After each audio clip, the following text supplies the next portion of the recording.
daawwattootaaf dhaggeeffattoota keenya keessummaan keenya har'aa akkuma argaa jirtan artist Iskindir Taammiruuti. Ani aareen beekuu aarii na godha aarii isaatu har'a irraa hubachuudhaaf gara istiidiyoo keenyatti affeerree jirra sagantaa keenyatti akka gammaddan abdii guddaa qabna. Baga nagaan nuti. Baga nagaan. Akkamatti nagaa? Akkam? Jiruuf jireenya. Hunduu nagaa. Oromiyaa irraa gara Finfinnee kun imala hammam deemtee dhufte?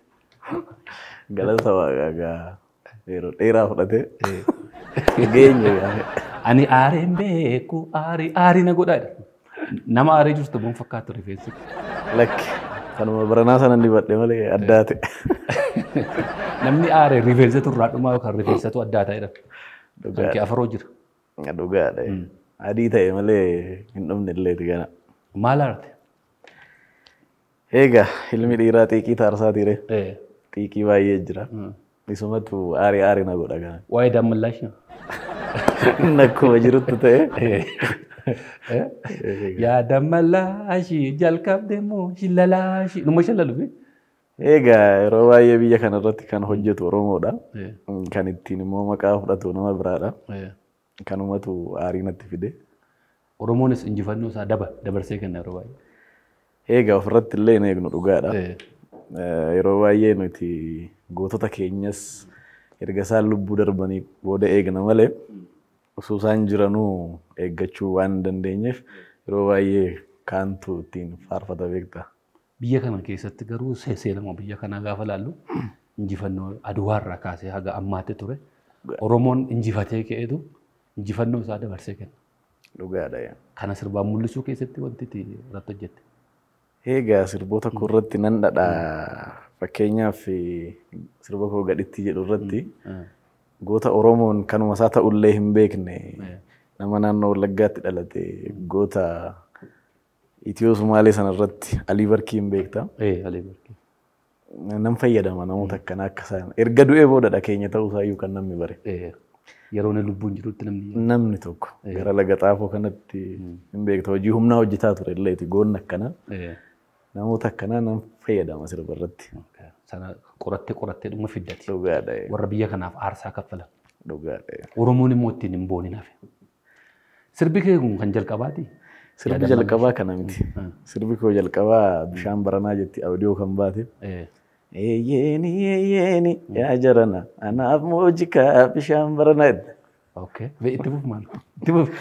Fayyaalessan ture eeyyenika kalee fideen gadda eeyyenika ergaan ishii arge eeyyenika garuu numa naada eeyyenika of yaalchisuuf yaaleen eeyyenika dhiiroo dhibee kooti eeyyenika afaansaa wallaale eeyyenika ogeessi fayyaate soorettiin koo of soneessite faayaadhaan of tolchite. Qalbii koo keessaa qalbii miicite. Sirba kee ani aareen beekuu sana wal qabatee sooshaal miidiyaa kana keessatti hiikaatti kenname waan baay'ee jedhamaa ture. Sababii sanaan wanti sirra ga'ee jira. Egaa akka Oromoo kootti gaafa ilaaltu kan koo xiqqoodha. Isinumarraa kaasnee illee aarsaan Oromummaaf kaffalamaa ture guddaadha. Bara isaanii intaneedhaan kanatti kana kaffalan irratti kan koo kana hidhee dubbachuun baay'ee salphaadha. Hin jira sodaachisuun hin jira. Yeroo isaan akkana jedhanii faarsaa turan mana deemaati hadhaamu jedhamee gaafa jedhamu sana akkuma nama kamiyyuu TikTok irratti argaan ture.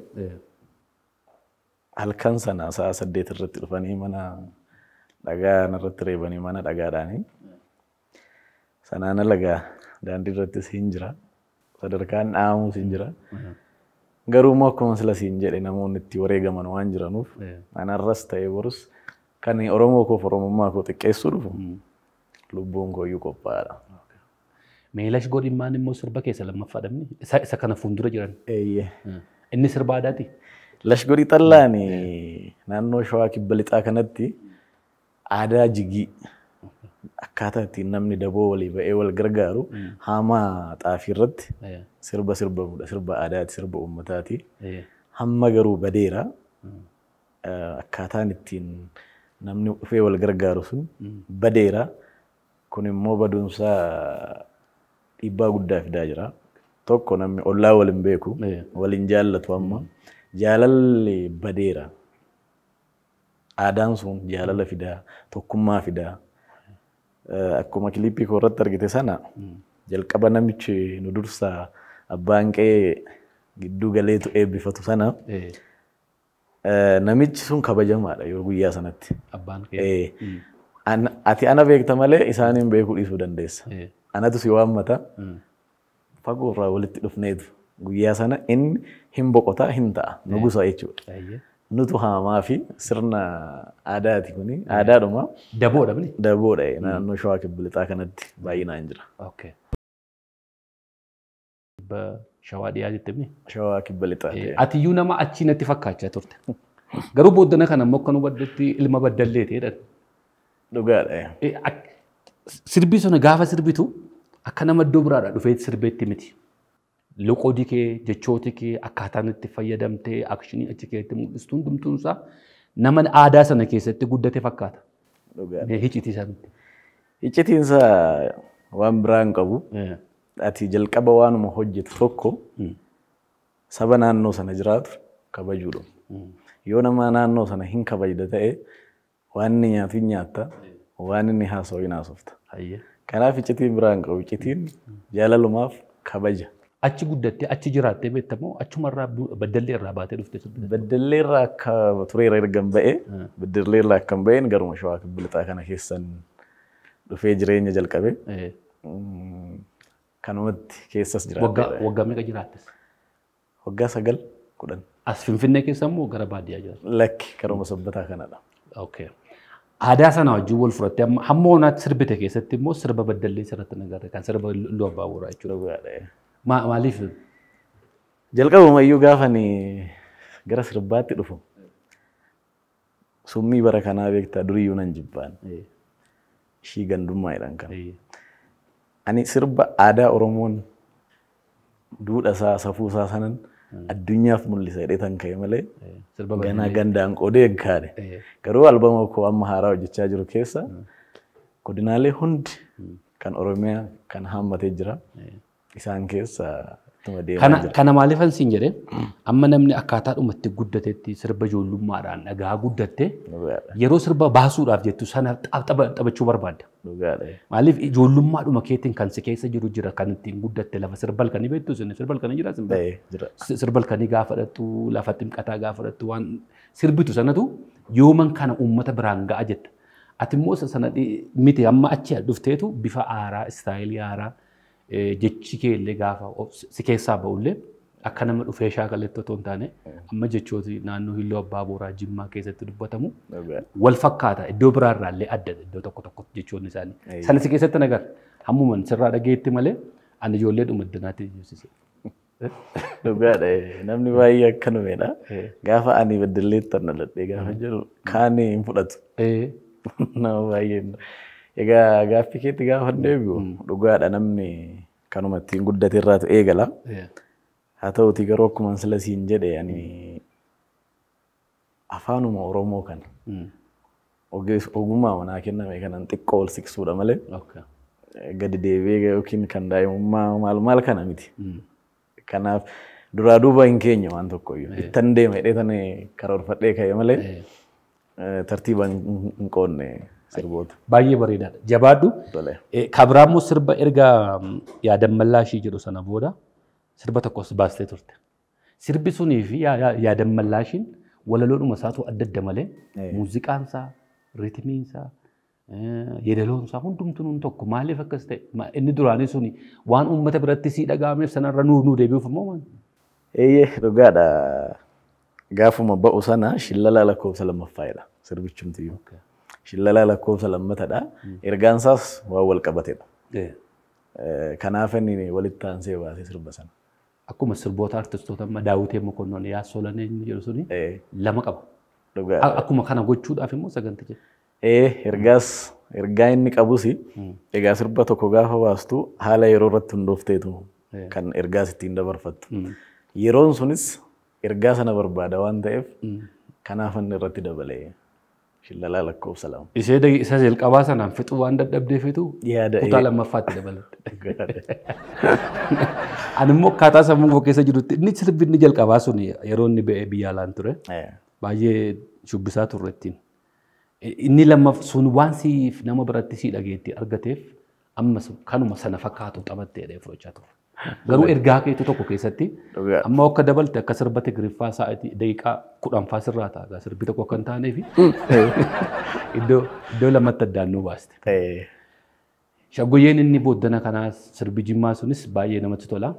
Baay'ee bareedaadha. Albeemiin inni itti aanu kun immoo yoom kan gabaarra oolu? Egaa ittuma hin jira. Parsantii 70 fixee hin jira. Egaa yoo Waaqayyo jedhe bara haaraa kanatti haaluma yeroo haala isaa ilaallee tume irreechatti. Irreecha booda jedhee yaadaa jira. Irreecha dura baasta? Waggaan haaraa irreecha booda. Sirba albeema hojjechuun akkamiin dhufaatu? Baay'ee carraa kanaan weellisaan Oromoo aarsaan ni kaffalee sirba tokko baasu baay'ee cimaadha. Baay'ee sirba qeenxee tokko baasuun baay'ee ulfaataadha. Kana hunda keessa darbitee albeema hojjechuun dhugaa baay'ee ulfaata. Rakkisaadha albeema hojjechuun garuu immoo kaayyoodha. Kaayyoon aadaa guddisuudha, afaan guddisuudha. Aarsaa kaffaluudha. Aarsaa kaffaluun dirqama hojii keessa. Aarsaan immoo gaafa kaffaltu inni ulfaataa hin salphataa jira. Eeyyega. Yeroo gara biyya kanaatti magaalaa Finfinneetti dhuftee hojii humnaa hojjechaa turte. Hojii akkamii hojjechaa turte? Egaa akkam Finfinnee dhufeen gara naannoo Lidataa kanan jiraachaa ture. Nan baradhaa galgala nan baradhaa guyyaa immoo konistiraakshanii kanan hojjechaa ture. Egaa baarillaa kana baachaan ture. Isaan jireenya ittiin mo'achuudhaaf waan baay'een hojjedhee gara bilookeettii kanas hojjedheera. Waggaa meeqaaf hojjete? Waggaa lama hojjedheera. Akkam ture hojiin isaa? Xiqqoo ulfaata. Egaa ijoollummaas waan jiruuf xiqqoo ulfaata ture. Garuu immoo jiraachuudhaaf hojjechuun dirqama. Warqiinis egaa waan hin taane keessa taa'eetu of guddisaniiti jira. Harka namaa ilaaluurra. Dhugaadha. Hojiin hin tuffatamu. Dhugaadha. Hojiin kamiyyuu biyya alaa jiraanna biyya alaa keessatti hojiin hin tuffatamu. As biyya keessatti namni tokko hojii tuffata. An kanan hojjedhu waan jiru jira. Biyya alaatti garuu ammanni ana agartu kun hin qulqulleessina faadha barachi. Manas hin qulqulleessina, karaas hin qulqulleessina. Waanuma garra hojjenna horii hafidu malee. Kun immoo biyya keenya keessatti baay'ee baratama. Gara sirbaatti akkamitti galte? Egaa gara sirbaatti sirbi kennuma ganamaati. Daa'imummaa kootii kaasee sirbuu nan hawwan ture baay'ee. Hangafoota koo baay'ee ilaalaa guddadhee isaanuma sirbuma isaanii nan shaakalaa maaliif jedha. San booda ergan guddadhee maal jedhee booda walaloo yeedaloo kanas jedhee duras nan qopheeffadhan ture. Sana booda warreen ogummaa kana qaban weellistoonni ana barsiisaa koo kan ta'e nama cimaa nama weellisaa aarsaa guddaa kaffalee komeediyaan Zawuduu Silashii siingilii laqqaqaa Abarraan Daalaa Abarraa Sammadeen gadda jarri nama cimaadha. Isaanii wajjin bakka haala jiru daandii jiru na qabsiisanii wanta na keessa jiru sana akkam baasee uummataaf mul'isu jaratu na gargaare. Sirboota ammoo na hojjette keessaa kanatti barreessitee yeedalootti goote jira. Sirboota koo yeroo baay'ee aadaa keessaan fudhadha. Anis waan itti daddabalu jira. Xiqqoodhumaan sheeppu godha. Albeema koo keessa jira malee isaa warra nama ba'an keessa baay'ee sin jiru. Maatii qabda? Galata Waaqayyoo maatii ijaarradhe. Abbaa ijoollee? Guute ijoollee. Dhugaa? Meeqa qabdi? Galata Waaqaa 3 qaba. Dhugaa? Dhugaa. Ijoolleen inni guddaan meeqa? 9. Dhoofsanii qabdu jechuudha sin baay'ee. Mul'atu bakkeetti. Amma gaafa keetti si ilaalu ijoolleedhuma kana fuudhaaf adeemu fakkaatee. Dhugaadha. Ijoollummaadhumaan itti galeen. Haati manaan kee achuma dhufte? Baddallee maaliin dhufte? Asuma nama 3 soddooti. Erguma sirbiteeti kan wal fuudhan? Lakki. Duraan. Utuma hojii humnaa hojjettuuti kan gara sirbaatti dhufte?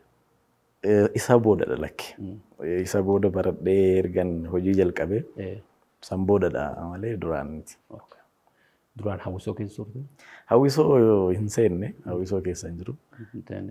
Duruma bara beddellee jiru tokko al tokko waldaa qusannoo maatii yookiin beeksisa mabriyaa jedhan sanatti seeneen ture. Garuu immoo bara sanatti hin taane. Bubbuleera wantichi? Baay'ee tureera. Yeroo sanatti Oromiffaa sirbuunis xiqqoo hin ulfaata ture. namichi humti meeshaa taphatu sun hin qabu naan jedhe. Oromoo hin qabu Amaariffaan goota taanaan gadhinnaan borumtaa sana naaf yoo tuman jaalladhu. Sirbina afaan Amaariffaa. Lakki iyyaale. Shaakallee xiqqoo. Yaadaan mallaa isheen. Iyyaale lakki.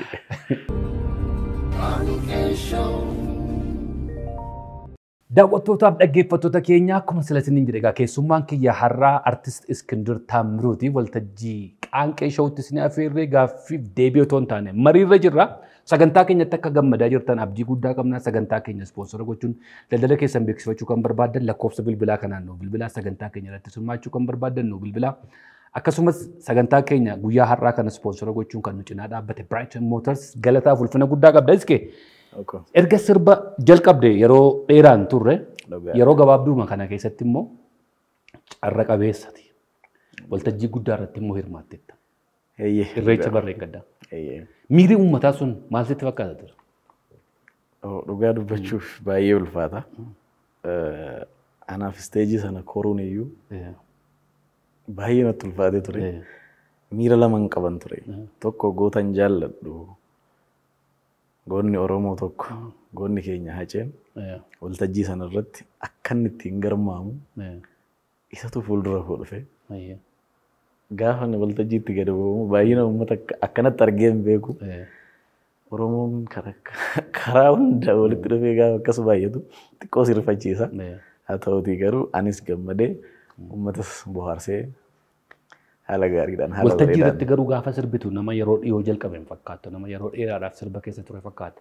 Akkaataan itti riitimii duukaa buutee miira uummataa ilaaltee sirbitu anachin ture guyyaa sana waan ta'eef muuxannoo waggaa dheeraa nama qabu fakkaata. San dura waltajjii gurguddaa irratti hirmaattee beektu. Lakki waltajjii hin hirmaanne dhugaa dubbachuuf yeroo jalqabaatiif achumatti jalqabe muuxannoo hin qabu. Garuu immoo gaafa weellistoonni gurguddaa taphatan nan laala. Baay'ee laala. Akkaataa ittiin isteejii qabatan kana nan laala. Konsertiiwwan garaagaraa nan deeman ture. Isumatu muuxannoo naa ta'e anaaf. Sirba keessa kamirratti kana waltajjii yaabbatte? Sirba tokkoffaan isuma sila jenne sana audioodha. Inni lammaffati immoo lashgorii xallaadha. Sadaffaan yaadan mallaashiidha. Isa kamirratti kan oolu isteejii irra baate? Lashgorii xallaadha. Achirratti? Lashgorii xallaa kiliippii sana keessatti ala sana koofiyaa mukarra kaawwatee namni ol galaa ture. Utuma deemuu immoo tokko tafe maal hiikaasa? Moo abjuun akka tabbaan akka? Lakki. Egaa sirbi suni akkuma siin jedhe sirna jigii ittiin geggeeffamudha. Abbaan daboo suni guyyaa sana namoota gara yookiin soddaa yookiin maal ni waammata. Ati yoo soddaa taate anaan na waamtee dhufta. Namicha sana eenyu akka ta'e iyyuu hin beeku. Garuu gargaarsa hojii jira waan jedhamuuf Oromoon hool jaallata. Walitti birmata waan ta'eef dhufaniitu achitti jigii sana hirmaatanii sirna sanarratti waasii waan jedhamu jira. Eebbaa baloo waasii nu waamsisaa kaa'edha. San booda ekalee waammadde. Eebbaa hin taataafi ta'e. Egaa seeratu manneedha achirratti. Yoo farsoon qallate dhugdee fixxaadha. Yoo daabboon haphate nyaattee fixxaadha. San booda jaarsiin deema waasii kennate. Akkuma achirratti argitu qaroomina Oromoo tokko achi keessatti ilaalta beektaa. Sa'aatii yeroo akkanatti akka keenya miti kan ilaallatan. Otuma hojjetanuu gaadidduudhaan ilaallatu. Hin arganii sa'aatiin laaqanaa gaheeraa garuu farsoon hin dhufne daabboon hin dhufne. San booda waasii gadi waamanii seera jira. Waasii sana lafa teessisanii duubatti hidhanii xaafiidhaan. Gurbaa sana duubatti hidhame. Gara fuullee mana abbaa qabeenyaa sanatti naannessanii qarmii xaafiitiin kana keessa kaa'u gurra keessa. Al tokko tokko qoreedhaanis kana gidduu waraanu. Inni iyya gara sanatti. Abbaa balweedha. San booda dhaga'anii dhufu. Farsoon hin dhufaa, daabboon hin dhufaa. Sana daabboo sana illaalu. Haphannaan dhufumaa farsoon sunis qallallaan akkuma jedhu. Waasii dhuga.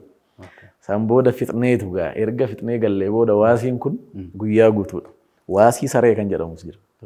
Inni immoo deemee jigiin gaafa gara manaa galu sana saree eegaa namichi inni waasii ta'e sun warra kanarraa bishaan ho'isee kofiyyaa ulee isaanii maacidii fuudhee seeraan tooraan ka'aaf. Samboo erga nyaatanii fixanii booda dubbiin egaa keessaa qambaa godhin gallaa.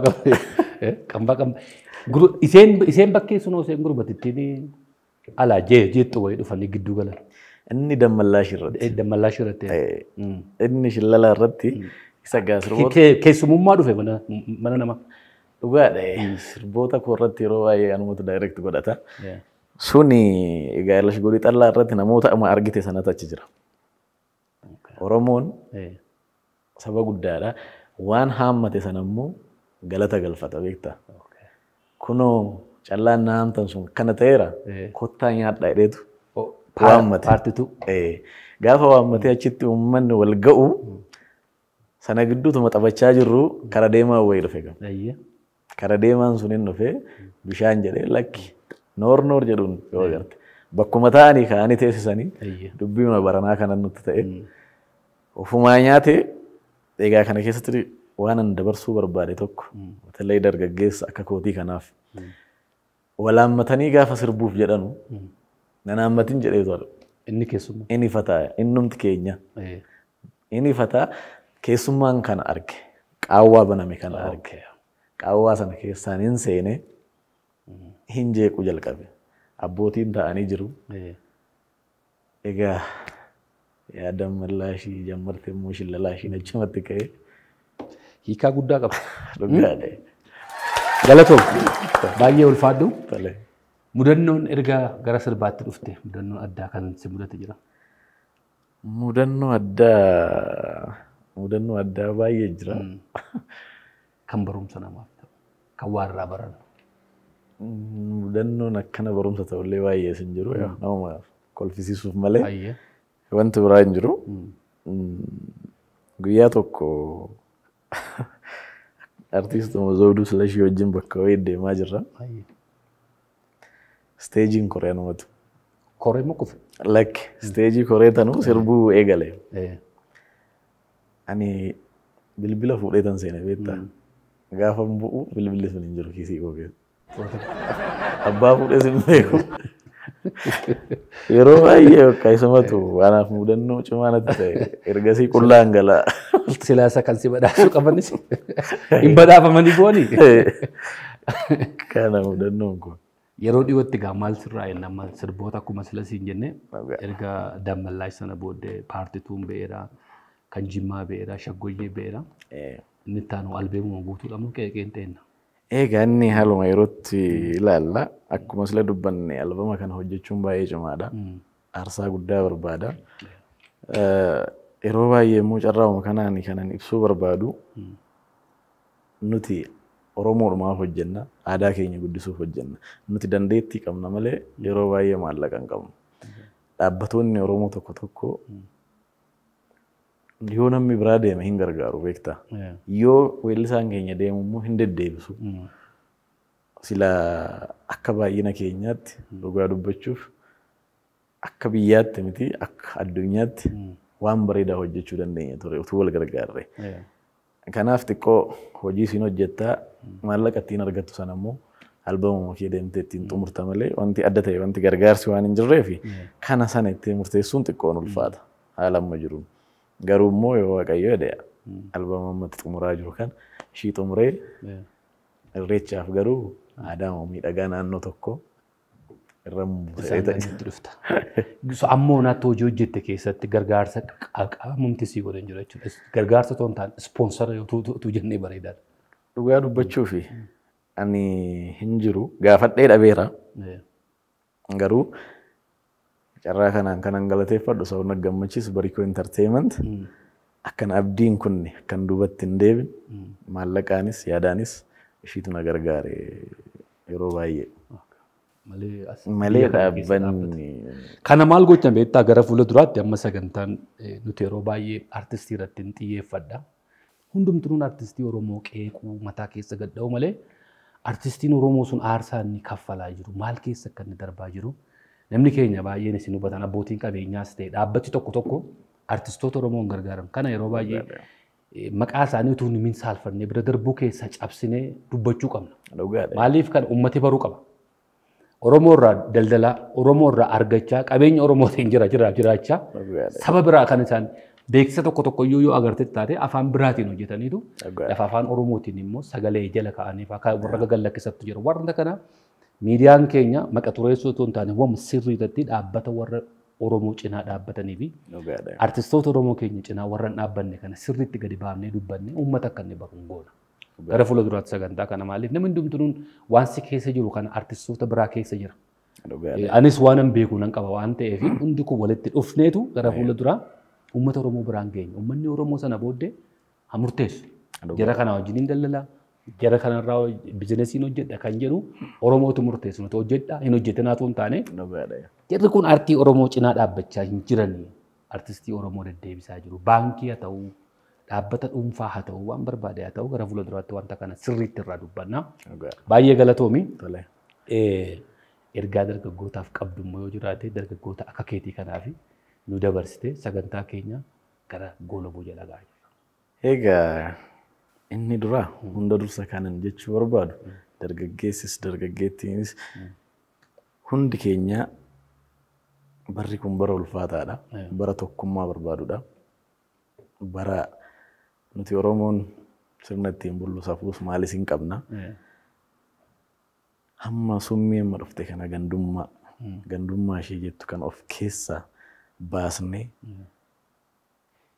nama tokko keessatti cimina gaafa argitu cimina isaa jajjabeessuu, hirrina isaa immoo sirreessuu, wal gorfachuu, wal ta'uu, hojjechuu dandeettii keenya baasnee safuu fi kabaja uummata Oromoon qabu olaantummaa isaa tokko taanee haa mirkaneeffannu jedha. Kanumaan jechuu barbaada. Yaada kee kanarratti wanta dabala tokkotu jira. Waa'ee artistoota wajjin wal qabateetu sooshaal miidiyaa kana keessatti yeroo baay'ee gaafa sirbi ba'u garee dhumatu jira. Garee nama tokkoof hin faarsu. Namoota tokkoof immoo waan isaan hojjetan illee uummata biraan hin gahan. Garuu gaafa haasa'anii artii Oromoo guddisaa jirra, aadaa Oromoo guddisaa jirra jedhanii dubbatu.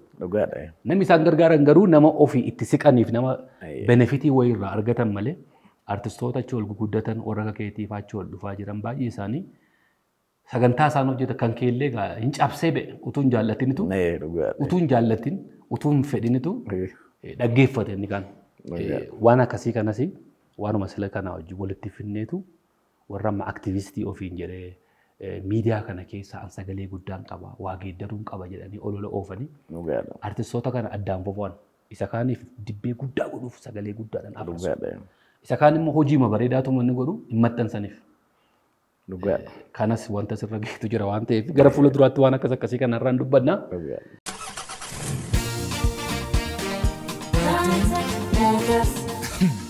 Dhagaa dhageessanii Brighton Motors dhiyeessii konkolaataalee manaa fi hojii haaraa qaqqa yookaan 00 kate gatii madaalawaadhaan isinii dhiyeessuuf mooraa keenya guunnee gammachuu guddaadhaan isin eegaa jirra. Teessoon keenya lakkoofsi tokkoffaan magaalaa Finfinnee kutaa magaalaa Qiirqos naannoo ibsaa Bulgaariyaa gubbaa yeroo lakkoofsi lammaffaan Adaamaa Boolee Yuunivarsiitii Dugduubaan lakkoofsa bilbilaa 0964536382 yookaan 0114655352 qunnamuu dandeessu. Brighton Motors. Daawwattootaaf dhaggeeffattoota keenyaa sagantaa guyyaa har'aa qabnu hundatti akka gammaddan abdii guddaa qabna.